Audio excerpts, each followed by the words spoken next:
Well, thanks so much for taking the time to sit down and have this conversation, Brandon, about your work on the series, The Chosen. Right on. Thanks so much for having me, Ryan. Absolutely.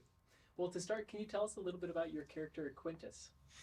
Yes. So, as you know, The Chosen is a multi-season series about the life of Jesus, historical drama, and it's sort of about the folks who knew him. And not everyone who knew him liked him. I play Quintus, who's a Roman praetor, which is sort of like a magistrate. And my character definitely has a bone to pick with Jesus, being part of the authorities. So, all that is to say, I'm a bad guy in The Chosen, and I have a very fun time playing him.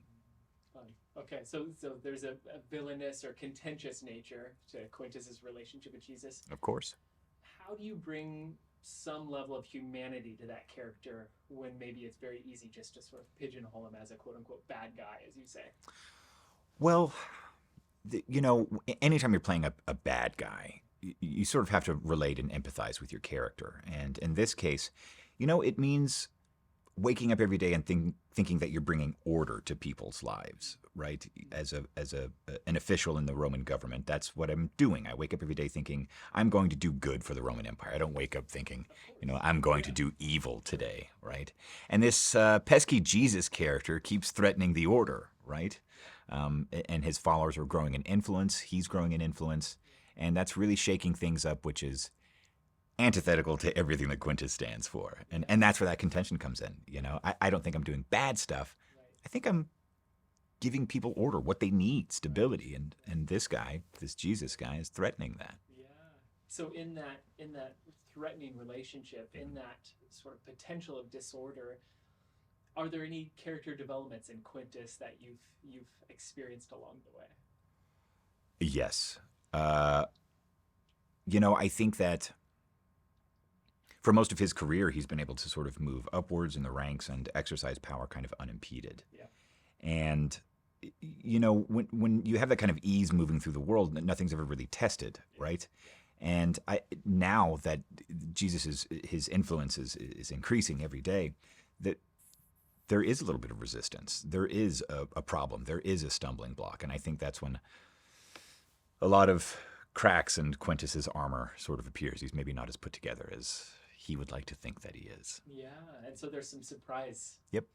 For Quintus. Yeah, surprise and like vulnerability maybe isn't the right word. I think sometimes that can sound like sensitive or tender. That isn't it, but it's the closest thing I can come up with. That he feels exposed and threatened, maybe. Yeah. And when we feel threatened, we either sort of double down or we open ourselves up. Absolutely. And so you see Quintus maybe opening himself up a little bit. Hopefully sometime. But right now, I think he's definitely in that sort of doubling down place. Either he wants to pretend like he's above it all, right, or lash out and destroy everything that could potentially be against him. Sure. Yeah.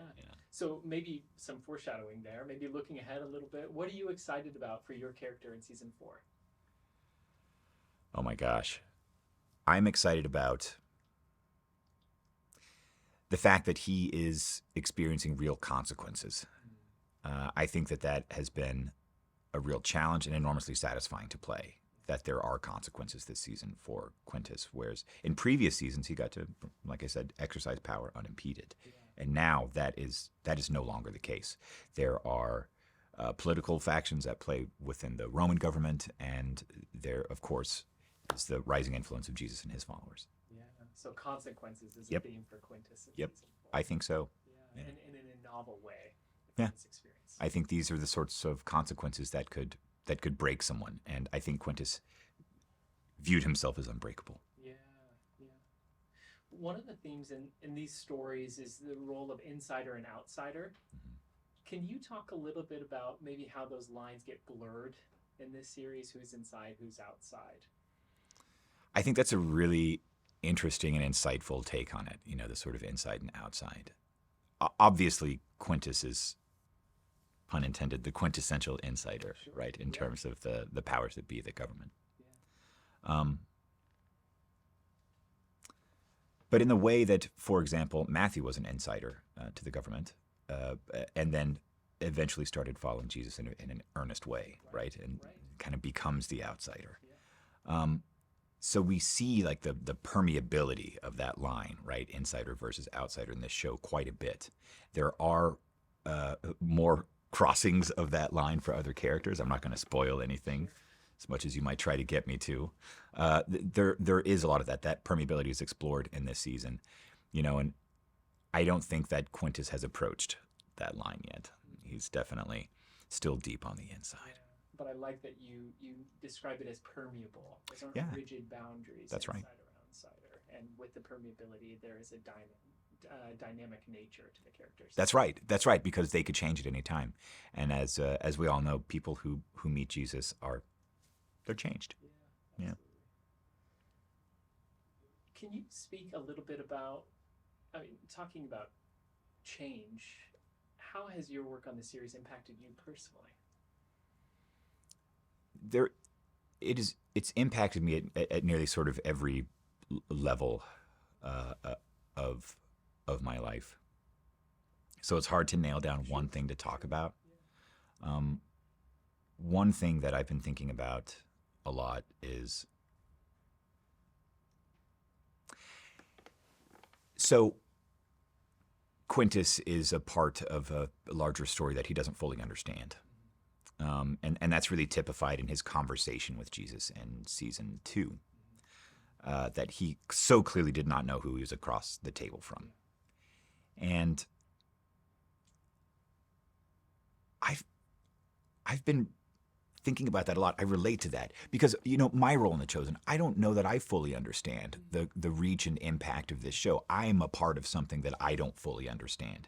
So in that way, I feel like I can relate to him. And I think about that a lot, actually, that, if I'm frustrated or lost or confused in my sort of daily working life, I think like, yeah, so is Quintus. That's okay. Like you can live in this moment, Brandon. So there's been that. But, there's so many other ways. I got to do a scene the other day, and some of my castmates were on set. Most of the time when I do scenes, it's just like me and Elijah and Kirk, just a couple of people because we're in the Roman Authority. But I've got to be on set while other folks were doing their thing. And seeing my castmates really, really bring their A game has been incredibly inspiring. To be there on set and watch them do what they do, which is magic, that has been an inspiration to me. And seeing how it impacts people has also been, I would say, life-changing. Yeah. How the work itself is impacting. Yeah. We put a lot of care and dedication and reverence into this work, and to see it received and then given back is rare and beautiful. That doesn't happen for every project, and it does for this. Yeah, I imagine. Well, thanks so much for your very thoughtful conversation, Brandon. Really appreciate talking with you. Right on. Congrats on all your work. Thank you. Thank you, Ryan. Yeah.